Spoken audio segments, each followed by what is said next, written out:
The views and opinions of this broadcast do not reflect the views and opinions of Armed Media, New Productions and its affiliates.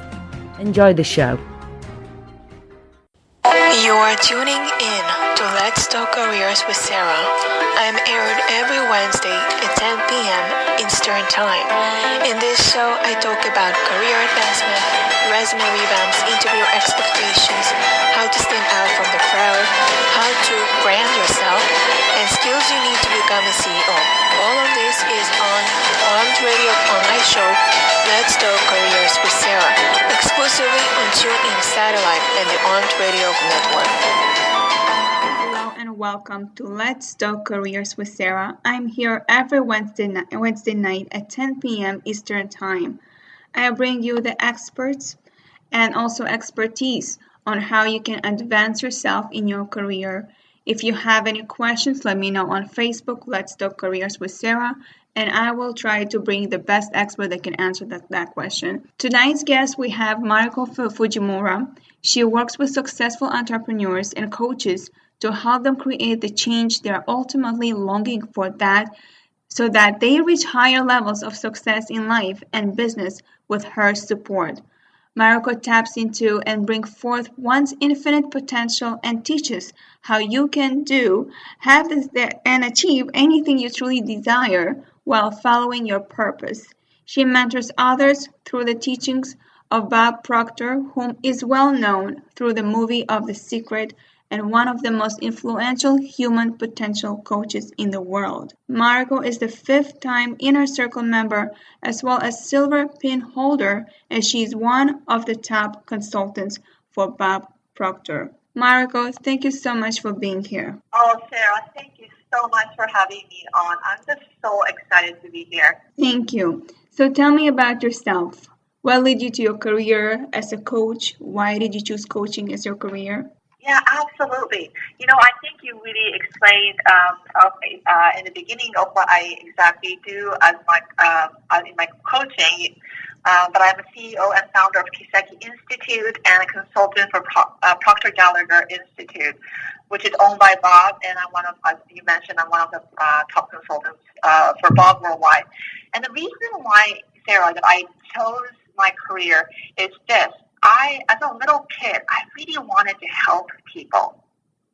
That's all I wanted to do. And I really wanted to do it. However, I could not see how I was going to be able to make a living out of being a coach. You see, I was very shy growing up. And so for me it was I needed a breakthrough for me to go from where I was to doing something like what I do today. That's nice. So in your coaching, what service do you provide?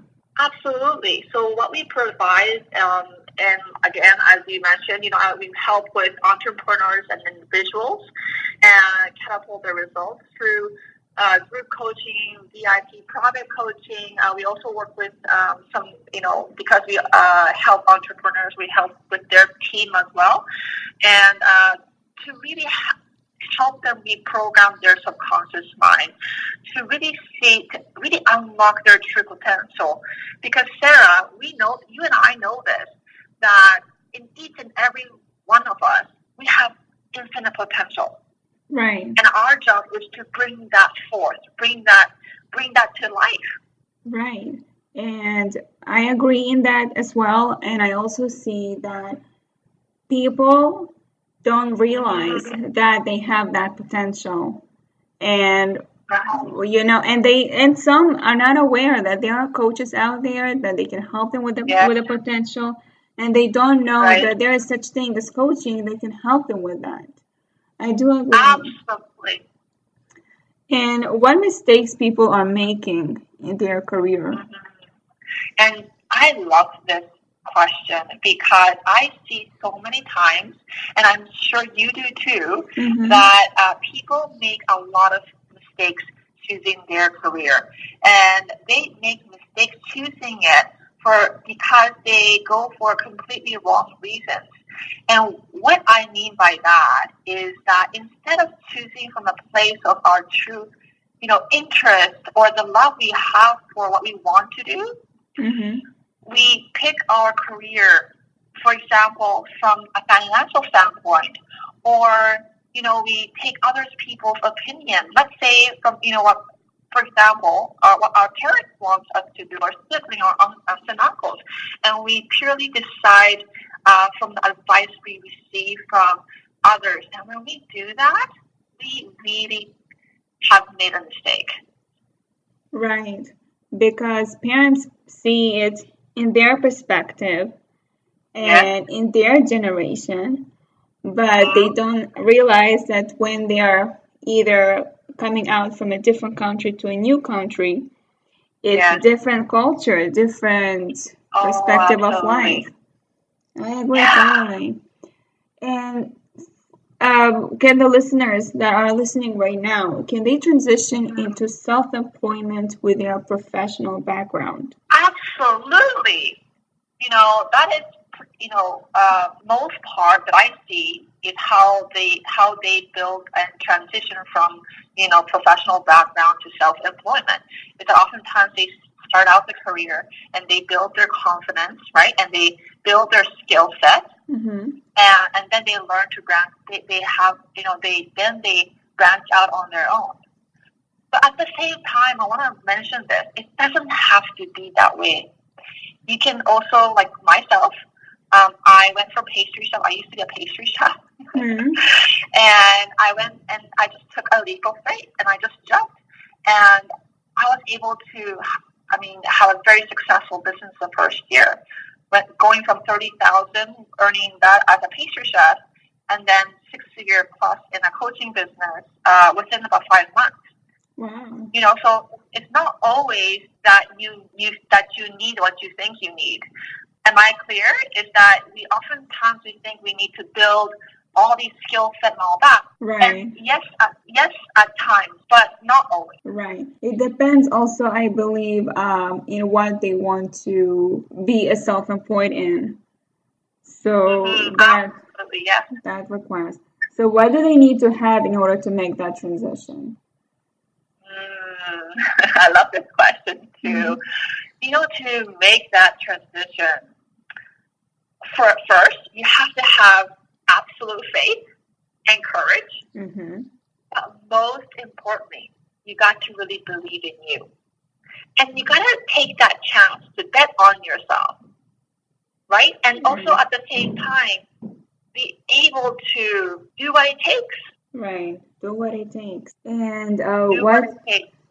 And what resources out there that that you can share with me?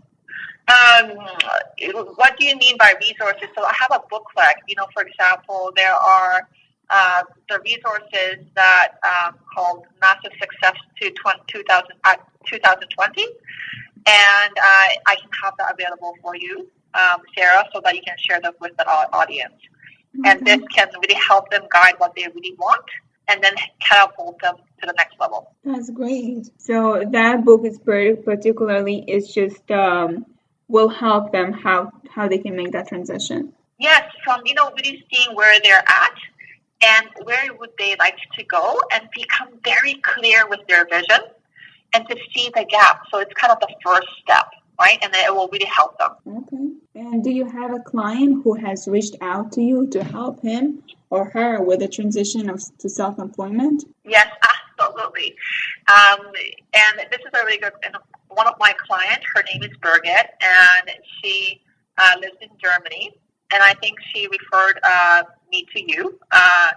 Now, here's the thing. She was employed. She always wanted to do something. She wanted to go branch out to self-employment.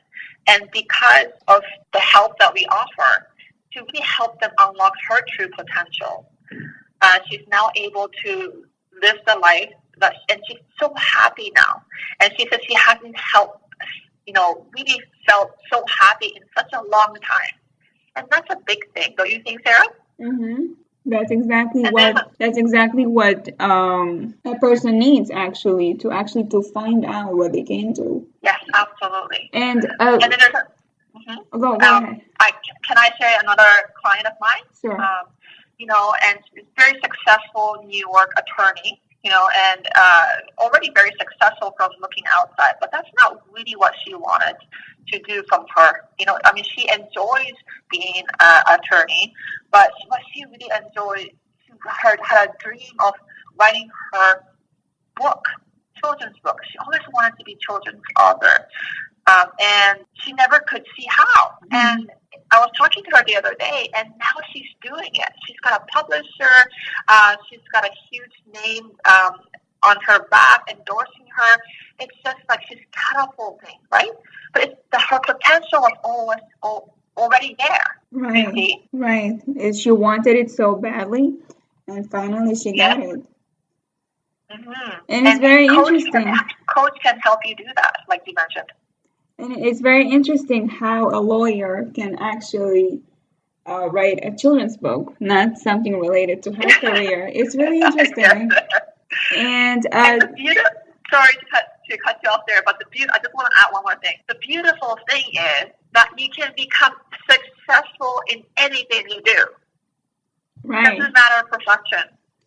But I'm sure she wouldn't be able to do it without your help. I'm sure she needed that guidance. Mm-hmm. And I think, we have infinite potential, but as you said, it really helps if there are people, like coaches or mentors that can really help you guide along the way to help you unlock that true potential that is locked up in every one of us. Right.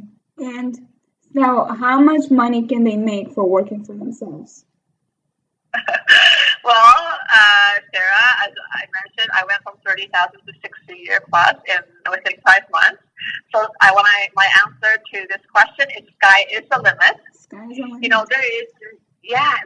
There's really no ceiling to how much you can earn, right? You can. It's really about what you really want, what you see in your vision. Is it 100,000, 10,000, 100,000, $1 million a month? What is it that you really want? And if you can see it in your mind, you can hold it with your hands. Meaning that if you can see it in your mind as already having achieved that, then that means it's already yours. That you have a power to manifest or bring that force within you. Wow. Now that you mentioned to me that you are part of Bob Proctor, do you apply the secret to your coaching business? Maybe not particularly secret because there was one misconception. Have you watched the movie, Sarah, before? Yes, I did. You have? Okay, fantastic. So they taught really great points. Well, one thing that they really left out, Sarah, that I believe is true secret is the action, law of action. Okay? And Bob agreed with me, with us on this. What we have to learn is to really see what's happening in our subconscious mind, okay? Because, we are programmed. And I'm not going to go too much into detail here, Sarah, but we're programmed from really young, early ages in life. So, for example, Sarah, if you earn, let's say, 100,000 a year, okay, and you look back at how much your parents earned, right? Right. When you were growing up, oftentimes, not always, because there are rare cases, but oftentimes we will be repeating the cycle. So what that means is, if your parents earn 100,000, that's what you'll probably be making as well. Right, I see that. So then we have to be. So how do you break that? How do you break that? Well, that's a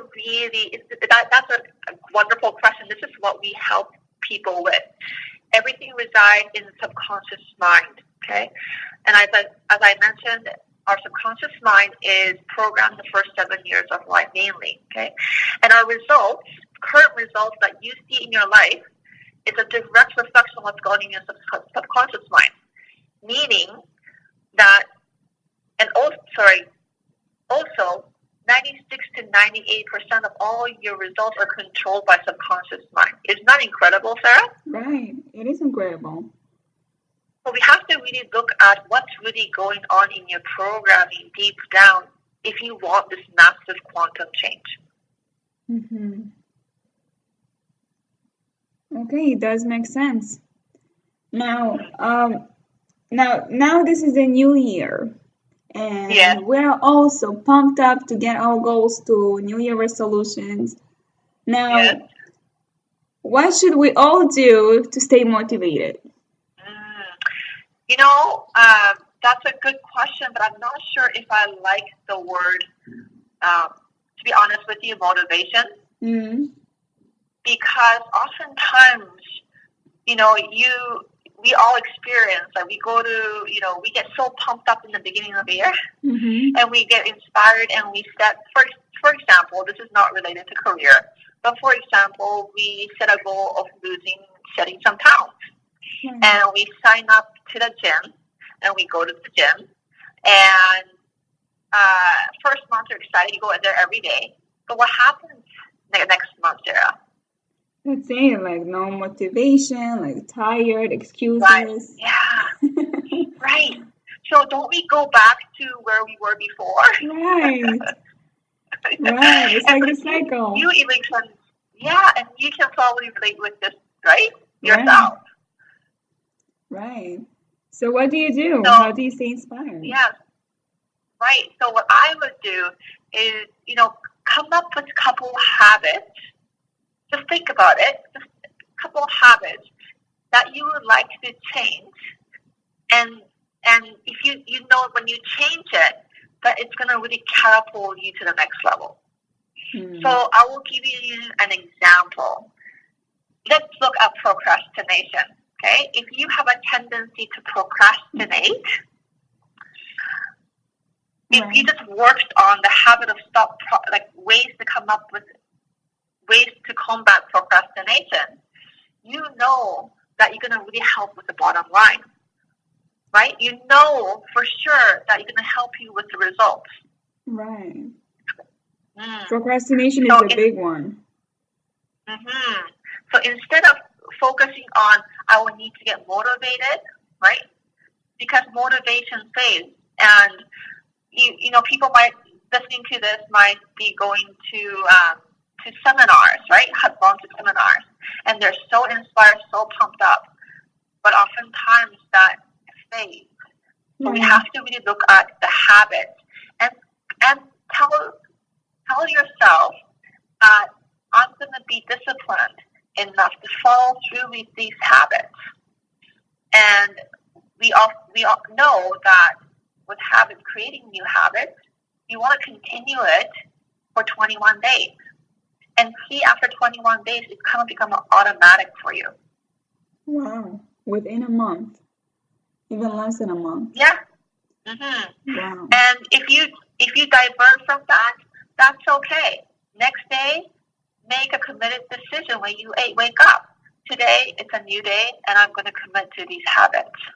And when you can do that every day, little by little, the way you do things change. Therefore, your results will correspond to the change that you have made. Mm-hmm. That's it. I like this step. That look at the habit and then start working on it for 21 days.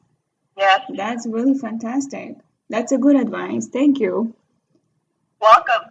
Now, what are the top 3 skills a good coach should have? Yes. You know what? I would say they must be leading by an example. You know, I would never hire a coach that do not possess the kind of results that you're seeking for.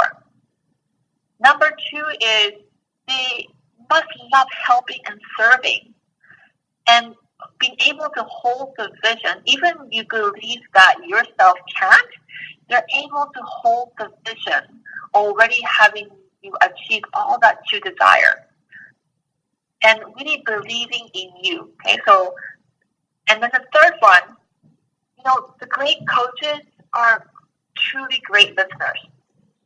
And why is that? Because by them listening, they're able to identify the missing pieces and links that you really need to really help you propel you forward.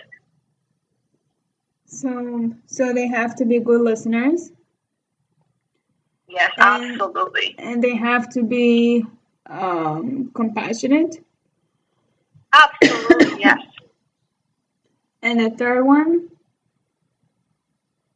is that they must lead by an example. Lead by example, yes. Yes. So these three characteristics that you said is really essential. It's really important. I have met coaches that are good at one point but are not good at solving another point. So it's kind of like very important to have someone that actually knows how to produce those results that you are looking for. I agree with that. Now, absolutely.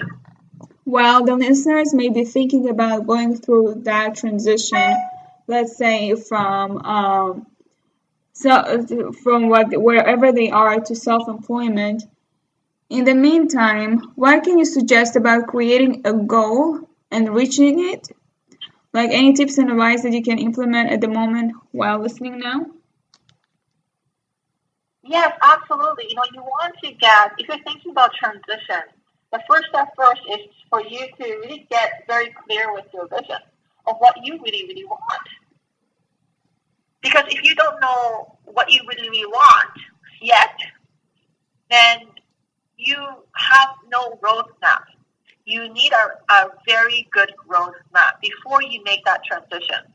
And if you don't have it written down, make sure you write it down or start writing it down and start picturing yourself as you are already there, that you have accomplished everything you want. Okay? And that's a trick. Also write down little action steps. So what I suggest is, maybe it's up to you, but at the end of the week, on the weekend, Saturday or Sunday, if you have a regular employment, write down all the things, the action steps that will propel you forward to making that transition. And then break it down. And when you break it down, you can schedule in your calendar. It doesn't have to take a long time. Maybe you can start with 30-minute chunks, and you make a commitment to follow that through. Now, when you start doing this, a beautiful thing is going to happen.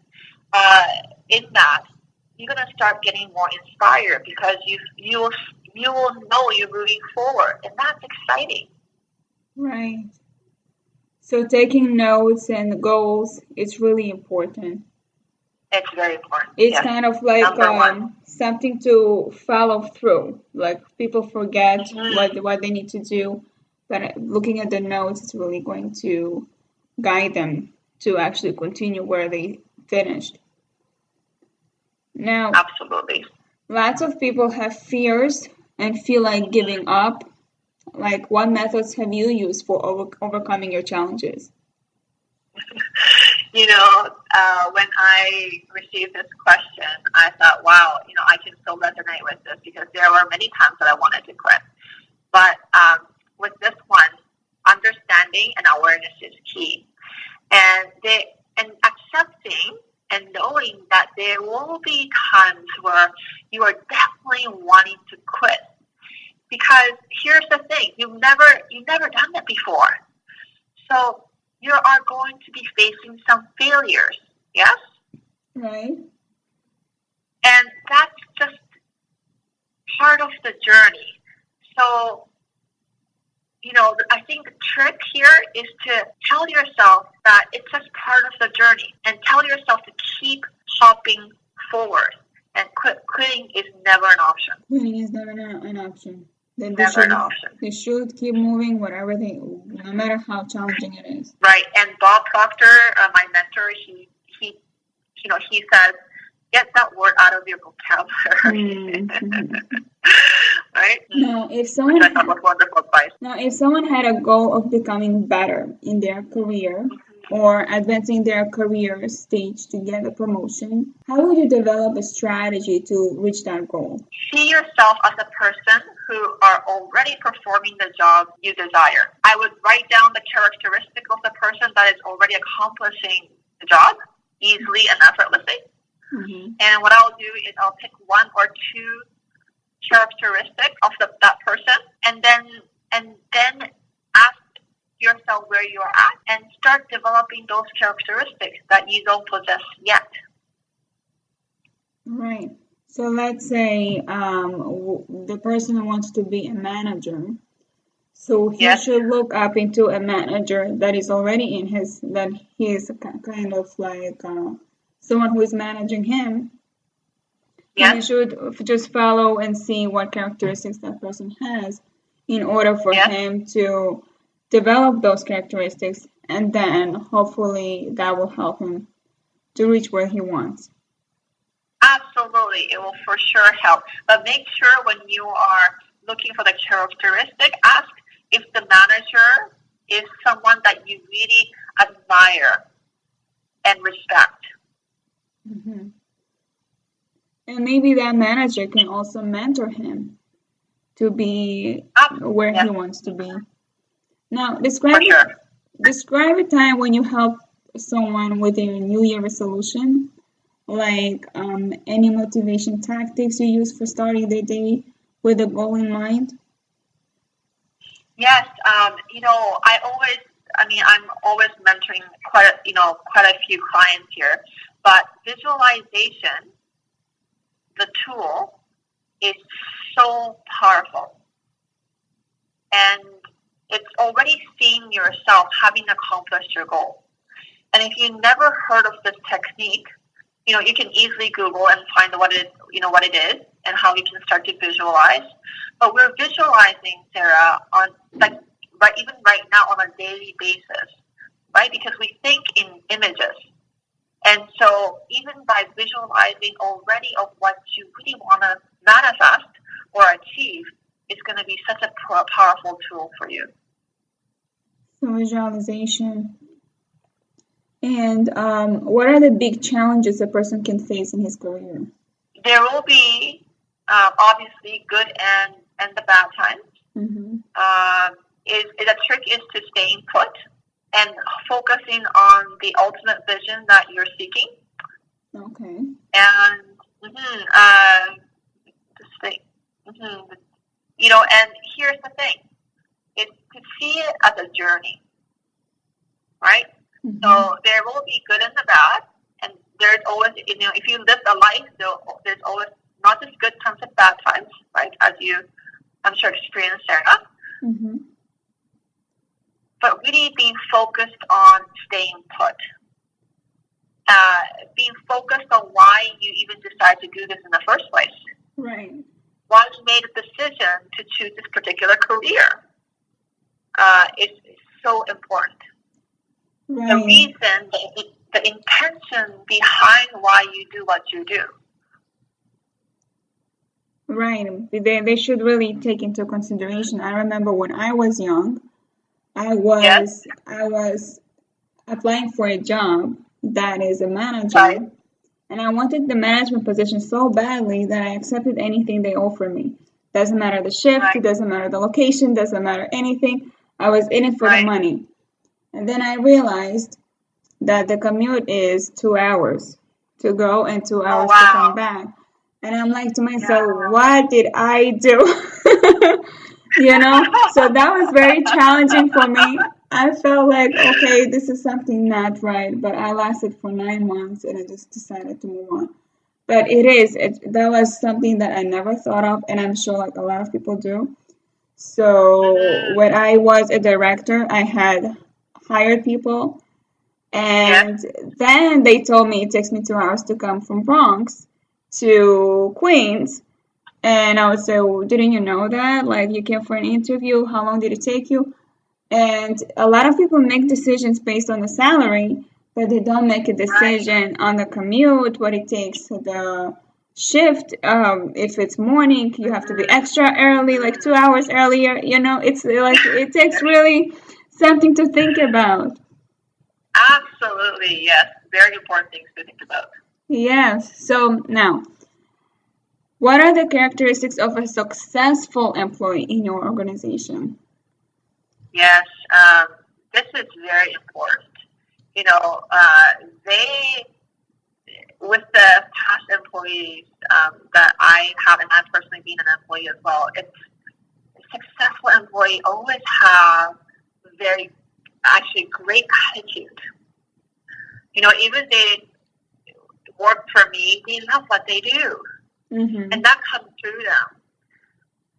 That little, because if you do what you do, then you pay more attention to the little details, and they also are very open to constructive criticism. Now I find this is very key, and are able to learn and grow from it. Yes, constructive criticism, not everybody can actually take it. I've seen it a lot. But also it depends on how it is being brought up, Absolutely. It's sure. I totally agree. Those who are passionate about their job, yes, they're very like loved ones, It's like they would stay longer, they would come earlier, they love what they do. It's like I've seen it, and I totally agree. They have to have the passion to do what they do. It's not just because it's another job, or it's just they have to work because they have no other choice. I totally agree with you. Yeah, and I think this is also key is that when you love something, when you love what you do, then you really enjoy it, and there's no quitting. You just persist. Yeah. And it's like they continue just, growing from what they do, and they're lovable, I could say. They're really lovable. Yes, yeah. Yes, absolutely. Now, can you describe yourself in 3 words? I love helping people, Sarah. And going back to the last point, if I didn't get, obviously I get very well compensated. And the reason is because I love what I do. So the characteristic is I just love helping people. The second thing I would say for sure is I'm very optimistic. Even though outside seeing from others blue and glue, right. I see the opportunity everywhere. I see it as positive. And if you can learn to do that, I think it will take everybody far. Number 3, third characteristic, I would say I must say I'm a great listener. I just love to hear people's stories and what they're going through, what are the challenges that they're facing, and help to just put the pieces together, so that I can serve them as much as I can. And no wonder I'm coaching. Right. A coach is always out there to listen in order to provide solutions. You have to listen and be like compassionate about being optimistic. That's a very good one. I like it. Now, tell me about a person you admire and why they have made an important impact. I had great mentors, but the one person that I say that I truly admire is my grandfather, who has obviously passed when I was young. He sacrificed his life for the better life for the children and the grandchildren. Took a massive risk and courage through faith, and he ended up building, the first radio station in the part of the island called Japan, called Okinawa. And he created a fortune, but he was always, I really admired about him is after even creating this wealth and fortune, he always helped others. When his friends or the people that are struggling financially, he was always the first one to go and help them. And so he had a huge impact in how I live today. And I'm just so grateful for that. Your grandfather is very inspiring. And I think we all have those, people in our lives that just inspire and impact us in a huge way. Right. And now, I know you like being a coach. You like to help. Yes. What is the last thing that you are obsessed over? What's the last thing I'm obsessed over? Yeah. Is, actually my past or my failure. I'm never obsessed about my failures or, I don't take. Now I'm not.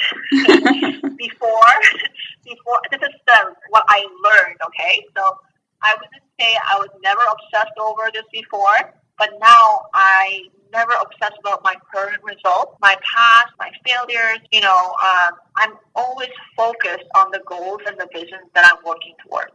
Okay. And now, what is your preferred way to communicate with clients? So my clients are from all over the globe. So I always love communicating with them on the phone, or I don't know if you know Zoom conference calls. I love connecting there because I get to really see them. Yeah. But it's always a treat to get to really meet them in person. And in the summertime, one of my clients visited me from Switzerland, which was a beautiful visit, and I just love that. That's nice. So, so I just want to announce how they can reach you. Yes. Facebook.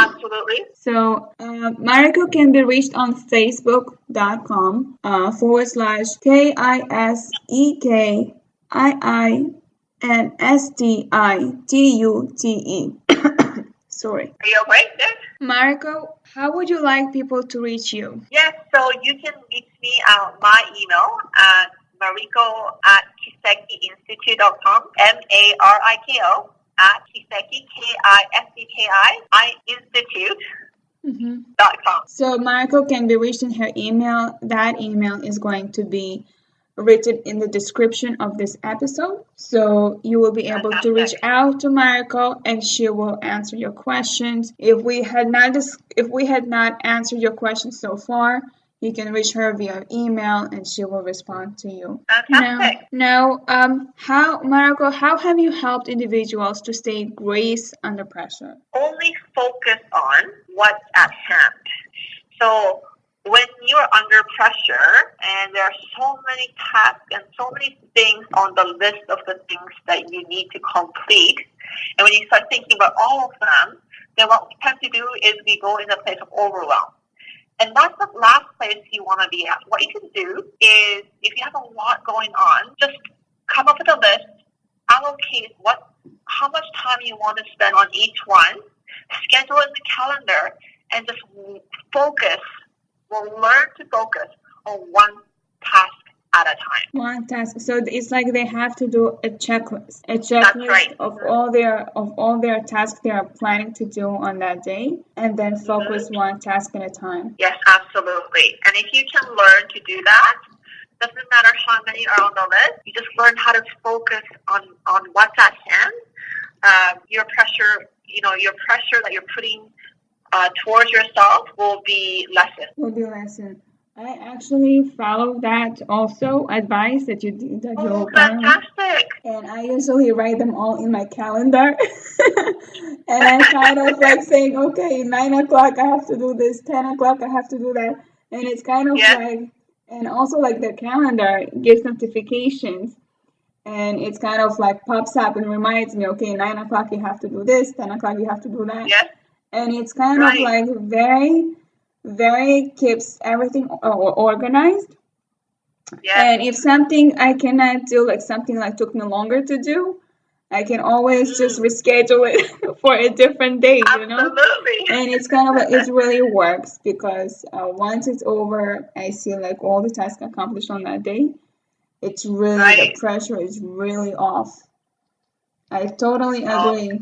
I used to do it in a paper. Wonderful. I used to write it on a paper, but the most effective way is now technology. So it does work. Fantastic. I love to hear that how it works for me. It works for me too. Yeah. So let's go back to self-employment. Now, I'm sure that to start as a self-employed, some will encounter difficult customers. And we do encounter them whether we're working or we're self-employed. We're always encountering difficult customers. Now, give me an example of how you successfully dealt with someone who was difficult. Yes, absolutely. So I think as an employer, what we have to really keep in mind, or not even just employee, but even employee with the bosses, with the human relation, we have to understand to be able to see from others' perspective.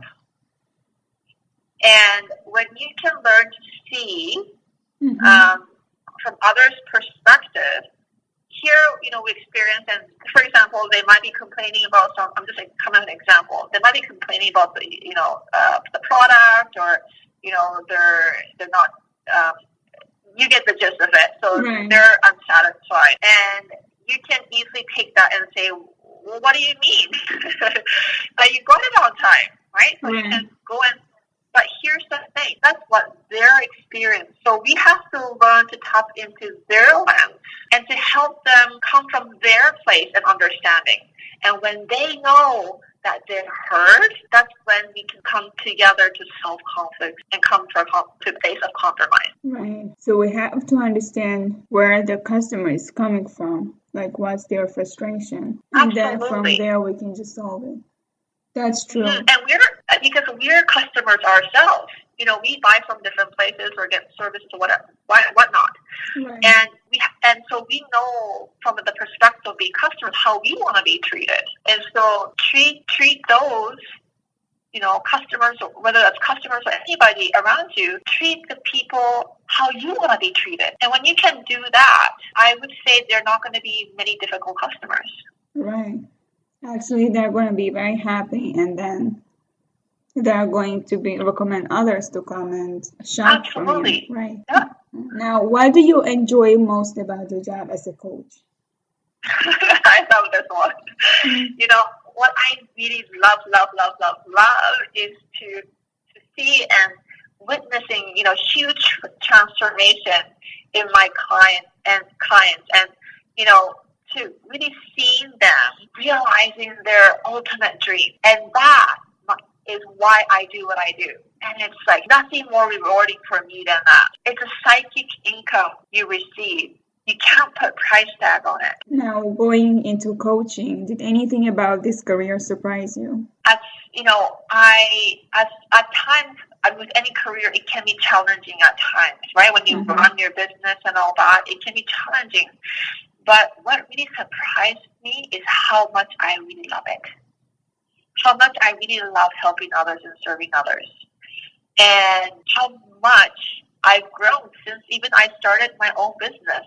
Since the day that I said, I'm taking that leap of faith and I'm jumping.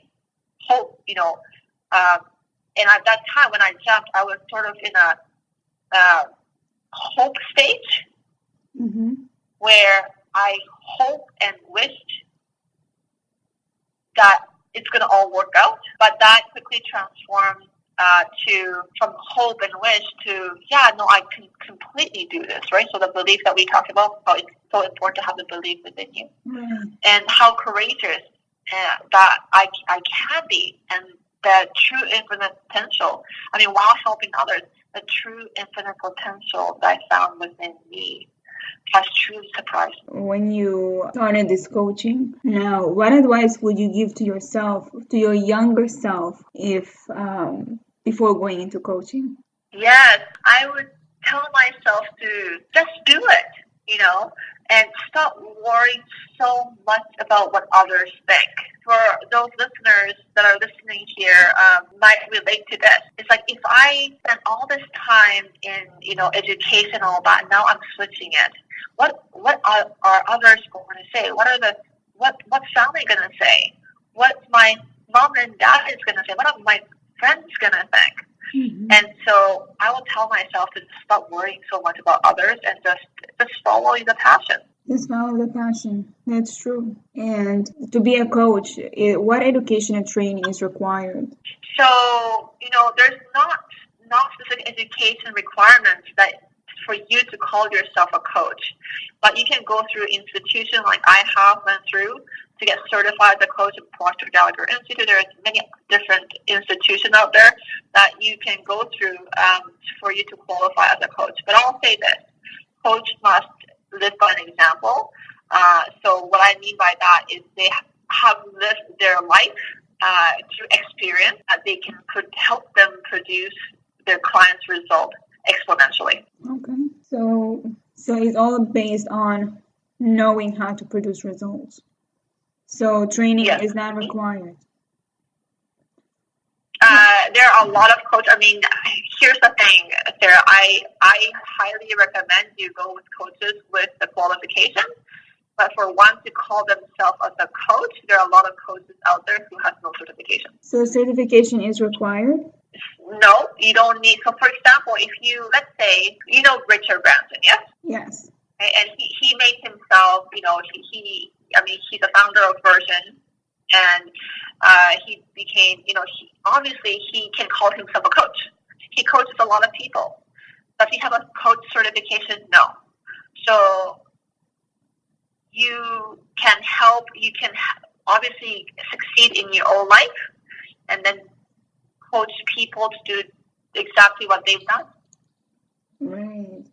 So exactly going to the coach that has done it himself and then follow through their advice. I totally agree. Now, that's a key. Mm-hmm. And how do you define success? How do I define success? How I define, it to be is that very different from one individual to another. So, my definition of success it will be very different from yours. And that's the beauty of it. Some people define success, when they make millions, yes? How I define success is it's really richness in all aspects of life, and abundant in every single aspect of my life. Mm-hmm. And that to me defines success. That's success. And what are some things you wish you did differently in school or in your previous job? To be honest with you, nothing really. And because I wouldn't really change a thing. If I changed something in the past, I wouldn't be doing what I be doing now, and I wouldn't be here talking to you. Mm-hmm. So I know every single experience that I have in the past, it has led me here today with you. So there is nothing that I would do differently. Wow, you really inspire me right now, because you said whatever just happened in the past just led me here, to where I am now. It's really so optimistic. You really are. It's really, people would really tell me, I wish I could have done this, I wish I could have done that. Mm-hmm. But you look at it in a way saying, if I wouldn't have done that, I wouldn't be here. It's really so inspiring. Exactly. It's so inspiring to hear that. Yeah, and everything is a journey, isn't it?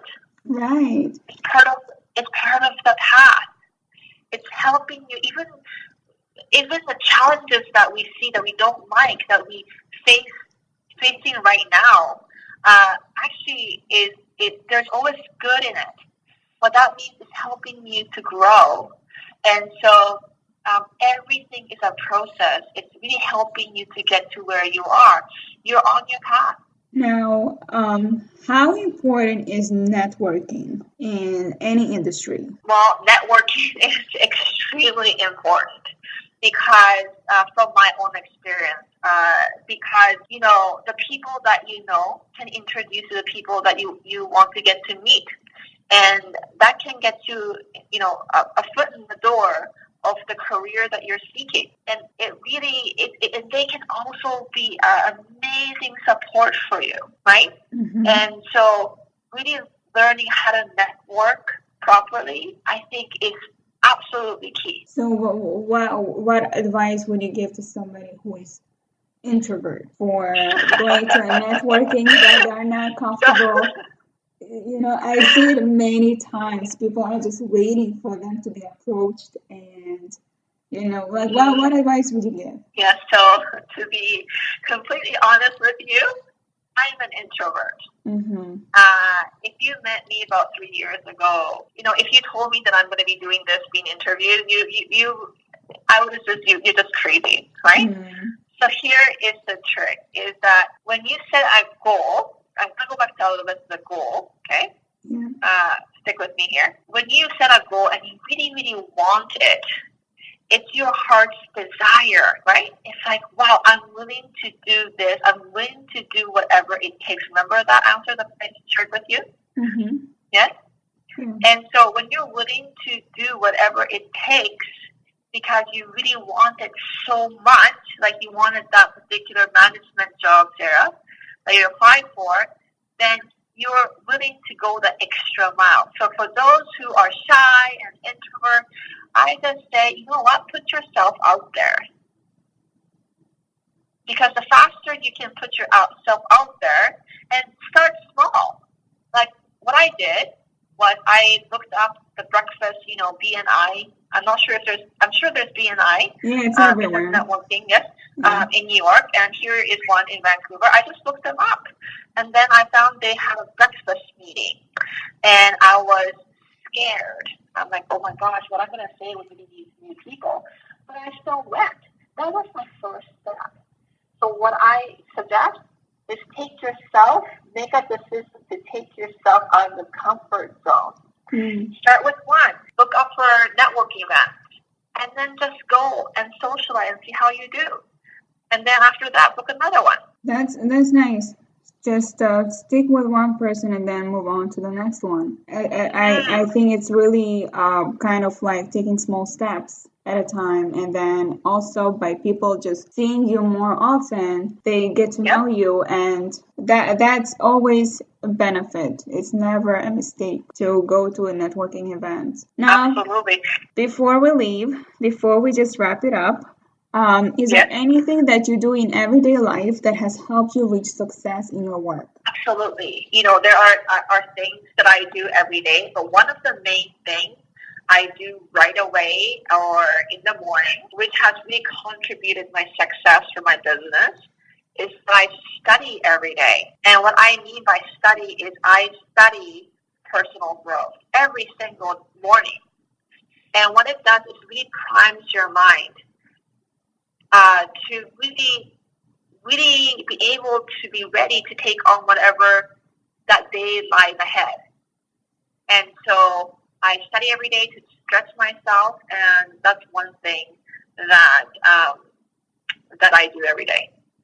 That's very nice. Like you are completely, you just don't say I know everything. You completely studying and continue learning new things. Yes, and that Sarah never stops. That never stops. So, so if anybody listening to this, to Sarah and I, and if it's one thing that they take away, just get in the habit of studying maybe 10, 15 minutes a day, every single day, and see how far your life can go. Right. And a lot of successful people, that's what they do. They continuously reading, continuously learning about new things. And really, it should be a habit of actually reading something for self-development in order to be better. I totally agree. Right. Mm-hmm. And if I may just share one more thing, we are either creating or disintegrating, meaning that we think we're sitting still, right? Mm-hmm. But we're not sitting still. It's either, if you're not studying, if you're not growing, just understand that you're going backwards. And so when you can have this awareness, right? This is also the reason why my mentor, Bob Proctor, he wakes up 4:30 in the morning and goes back to his studio and studies diligently, because we understand that if we don't study, then we can easily lose everything that we have acquired just like that. So I want all of us to start, if you're not studying, that's okay, to get in the habit of studying, to invest in yourself. Mm-hmm. Whether that, 5-10 minutes, doesn't matter, Right. Mariko, thank you so much for being here. If listeners, if you want to reach Mariko and you have questions to ask, because if you do want to have a coach that can help you and guide you, Mariko is the person to go to. You can email her, Mariko at Kai's K Institute. That's Kiseki Institute. Kiseki Institute. It's Mariko at KISEKIINSTITUTE.com. This information will be in the description. If you haven't listened to the show earlier, don't worry, it will be in a podcast, so you will be able to see all this information and hear it yourself. That's so inspiring. I really got inspired by you tonight, Mariko. Thank you so much for sharing your expertise. Thank you so much for inviting me, and I'm just so grateful to be part of your show, and thank you. I'm so grateful. Next week, I have a special guest, Olga Zbraskaya, that will talk about how to think outside the box in a creative way. Please rate this podcast and let me know what you think about this episode in the review.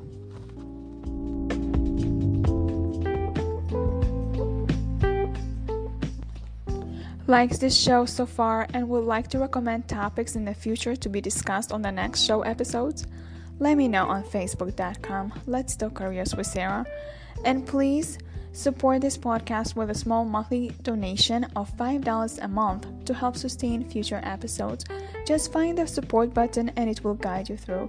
Your support helps me level up my podcast. And share this episode with your friends and on social media.